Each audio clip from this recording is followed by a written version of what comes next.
बिस्मिल्लाहिर्रहमानिर्रहीम।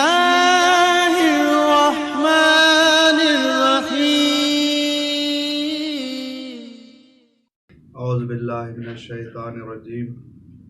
बिस्मिल्लाहिर्रहमानिर्रहीम। अस्सलामु अलैकुम व रहमतुल्लाहि व बरकातुहू। मोहतरम नाज़रीन, जी असांजी गुफ्तगू अल अक़ीदतुल इस्लामिया में हली रही हुई, जंहिंजे 39 नंबर दर्स सां गॾु तव्हांजी ख़िदमत में हाज़िर आहियूं। अॼु असां बयानु कंदासीं मआद खे। मआद यानी वापसि वरी अचणु। दुनिया जो हिकु मरतबा ख़तमु थी वरी वापसि दुनिया जो हिकु नई शिकिल में ठहणु। क़यामत जो ॾींहुं जेको दीन जी ज़रूरियात मंझि आहे ऐं हिसाब किताब जो ॾींहुं आहे, जंहिं ॾींहुं तमामु इंसाननि जा आमाल तोरिया वेंदा। सभ खां पहिरीं बयानु कंदासीं अदल मआद, अदल क़यामत।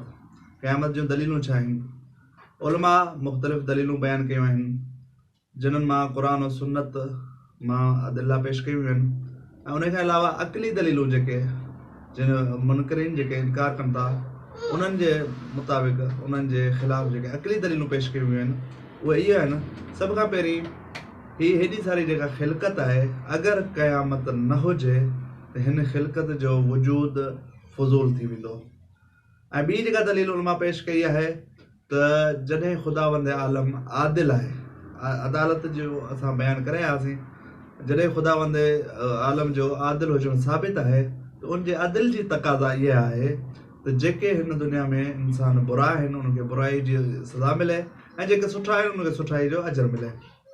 ऐं जेका 3 नंबर ते दलील पेश कई वई आहे, दलील उहा आहे त अगरि क़यामत न हूंदी त जेके तकालीफ़, जेके इंसान जे मथां ज़रूरियात या जेके इंसान जे मथां मुनकरात जिन्हनि शयुनि खां रोकियो वियो आहे, इहो तकलीफ़ ॾियणु, वाजिबात, मुस्तहबात, मुहरमात, मकरूहात सभु फज़ूल थी वेंदा। यानी पूरी शरीयत क़यामत खां सवाइ फज़ूल नज़र थी अचे। इन लाइ ज़रूरी आहे त हिकु ॾींहुं हुजे जंहिं ॾींहुं सभिनी खां हिसाब किताब वरितो वेंदो। हाणे हिन जॻह ते बाज़ मुनकरीन इनकार था कनि त बाबा हेॾी सारी दुनिया ख़तमु थियण खां पोइ कीअं ठहंदी? इन्हनि जा बि उलमा जवाब न आहिनि। सभ खां पहिरें नंबर ते जेको जवाबु ॾिनो आहे त ख़ुदावंद आलम क़ादिर मुतलक़ आहे, जेको असां साबिक़नि साबित करे चुका आहियूं। जॾहिं क़ादिर मुतलक़ आहे त उहो हर शइ ते कुदरत रखे थो ऐं नए सिर दुनिया खे ठाहे बि सघे थो। ॿिए नंबर ते जेको ख़ुदावंद आलम हेॾी सारी मख़लूक़ खे पहिरीं दफ़ा ठाहे सघे थो त उहो ॿिए दफ़ा बि उन्हनि खे पैदा करे सघे थो। 3 नंबर ते उलमा हिकु मिसाल ॾिनी आहे।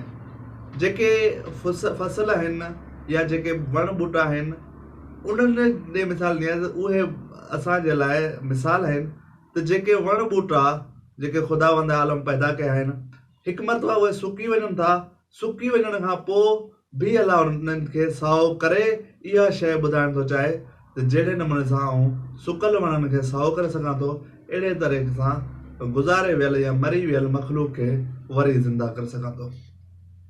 सवाल इहो आहे त मआद जिस्मानी हूंदो या रूहानी हूंदो? बाज़ इन शइ जा क़ाइल आहिनि त मआद रूहानी आहे, जॾहिं त क़ुरान ऐं सुन्नत जी रोशनी में ॾिठो वञे त मआद जिस्मानी ऐं रूहानी यानी ॿिन्ही जो हूंदो।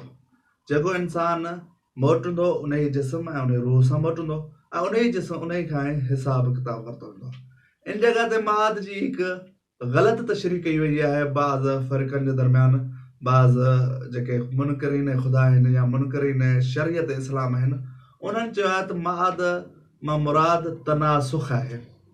तनासुख मां मुराद यानी मख़लूक़ात खे ॿियो जनम, जंहिंखे जनम भूमा चयो थो वञे या तादुद जनम चयो थो वञे, त ॿिए जनम में साॻी इंसान उथारिया वेंदा। जेके भला हूंदा उन्हनि खे ॿिए जनम में सुठी ज़िंदगी ॾिनी वेंदी ऐं जेके बुरा हूंदा उन्हनि खे बुरी ज़िंदगी ॾिनी वेंदी। अञा घणो बुरा हूंदा त उन्हनि खे कंहिं हैवान जी शिकिल में ॾिनी वेंदी। इहो तनासुख, मआद बिन तनासुख, जंहिंजो इस्लाम में वजूद कोन्हे। छो जो मआद बिन तनासुख जा अगरि क़ाइल थियासीं त पोइ हिकु कुल्ली ज़ाब्तो या कुल्ली क़ाइदो कोन थींदो मआद जो। कंहिंजे लाइ कहिड़ो मआद, कंहिंजे लाइ कहिड़ो मआद, हिकु मीज़ान न हूंदो।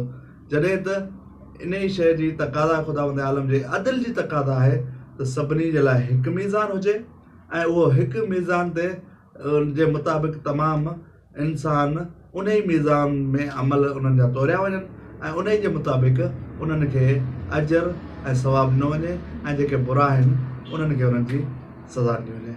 इंशाअल्लाह असां अॻिए नशस्त में तव्हां जी ख़िदमत में हाज़िर थींदासीं। वस्सलामु अलैकुम वरहमतुल्लाहि वबरकातुहू।